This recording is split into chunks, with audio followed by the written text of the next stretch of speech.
législative moom boo amul majorité pour gouverner c'est compliqué. Ouais. Mais est-ce que li jot a xew ci 4 mois yi donte yow nee nga amuloo ci déception mais am na quand même fu jot a xew lu ñu joxtu ne créé na aussi un peu de déception ci nit ñi mooy dañu waxoon ne bu ñu yegsee 2 mois lu bari dina changer ça n'a pas été le cas même wàññi dund gi il a fallu que nit ñi naan yéex na te li ñu wàññi aussi donte wàññi la mais c'est pas si considérable que ça dolli ci 3-4 mois ñuy dégg lu mel ni scandale ONAS port aussi coow laa nga fa ne kur xamaguñu lu xew. est-ce que ak loolu yëpp buñ demee ci législative yi am nañu chance am majorité. C'est beaucoup de questions à la fois je trouve dans la même question journaliste da ngeen aay ci loolu da ngeen di emballer plusieurs questions dans une question. Oui mais je parle du contexte en fait. Oui c'est que xam nga il faut nga tirer conclusion ci li nga tuddee scandale. il faut nga tirer conclusion ndax dafa am impact ci prochaine élection yi il faut nga xam li xew ba pare soog ci tirer conclusion. le problème foofu mooy ñoom defuñu dara pour nit ñi xam lu xew. le ministre n'a pas démissionné. moo tax ma premier ministre waxu ci président waxu ci leeral lu ñu en fait. moo tax ma bëgg a yem point par point. ok le premier point mooy le wàññi dund bi dans le contexte actuel pour man miracle la. contexte économique actuel mondial avec la flambée des prix. ak les guerres parce que xam nga guerre yi souvent day jouer ci pays yi produire mais day jouer sax ci chaîne logistique bi. Bien sûr. parce que ñun lu bari ci li ñuy dundee béyuñ ko Sénégal donc bu choc amee à l'extérieur rek day répercuter wu. Bien sûr. donc ñu parvenir discuter avec les acteurs ba réduire même bu amee ñu xeeb réduction bi pour man réduction miracle la. maintenir. sax les prix bañ ñu monter maintenir l'inflation sax loolu c'est une prouesse parce que normalement si l'État regarde faire les prix auraient augmenté de manière drastique donc pour man côté boobu mënuñ leen ci trouver un point noir. problème ONAS bi nag moi je pense que il faut qu'il le clarifie davantage parce que lire naa ñaari version yi. il faut qu'il le clarifie davantage. Docteur Cheikh Dieng am na lu mu leen reproché ministre bi le fait mu casser marché boobu dem entente directe. N'est-ce pas ministre bi ses services techniques pas lui-même mais ses services techniques ont expliqué pourquoi ils ont cassé parce que ba xam ne ci du ñuy déglu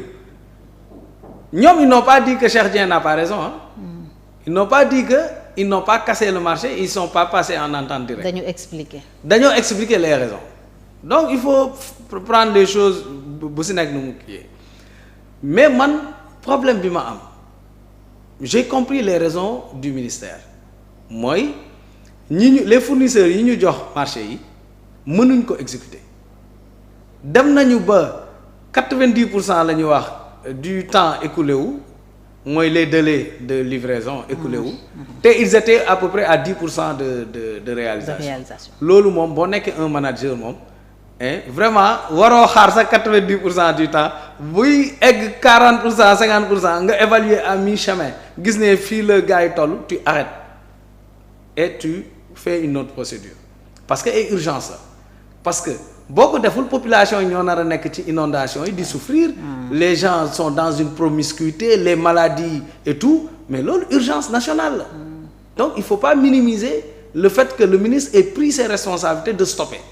Moi, ça, j'aurais dit qu'il l'a fait un peu tardivement. Okay. Et même au-delà de cela, je pense que non seulement il l'a fait un peu tardivement, mais peut-être il n'a pas pris assez de précautions en amont. Parce que pour moi, service technique, il nous expliqué, si ko gisoon en amont, avant la signature de ces contrats,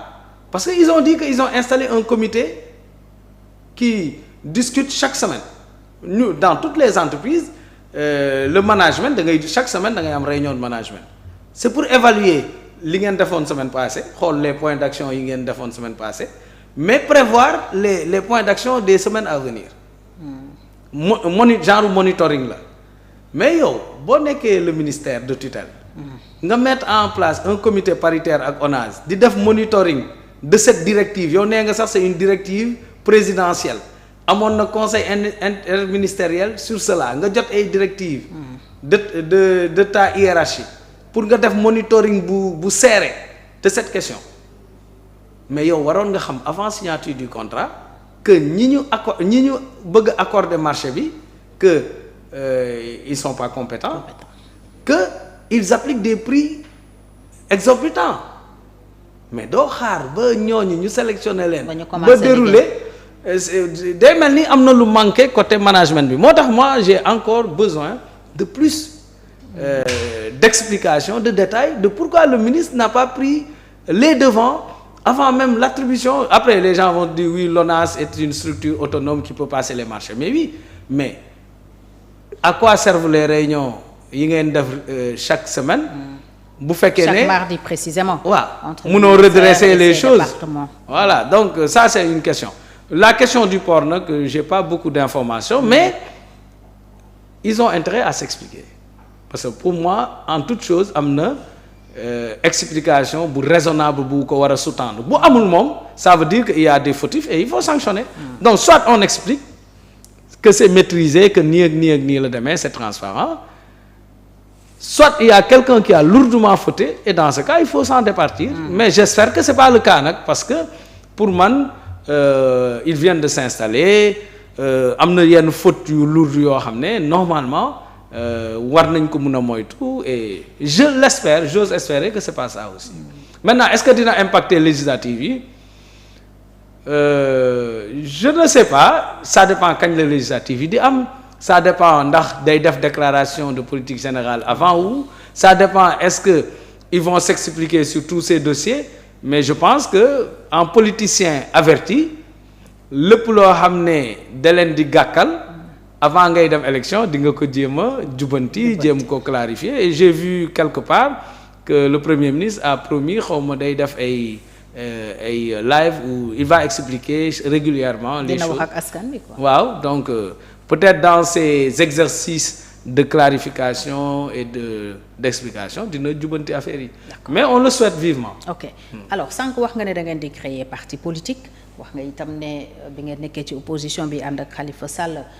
réeroowu leen woon trop ak waa PASTEF au niveau programme ak rupture mun nañu xaar bu ngeen taxawalee parti ngeen dem rejoindre le pouvoir est-ce qu'il y a des chances de rapprochement entre yéen ak Ousmane Sonko.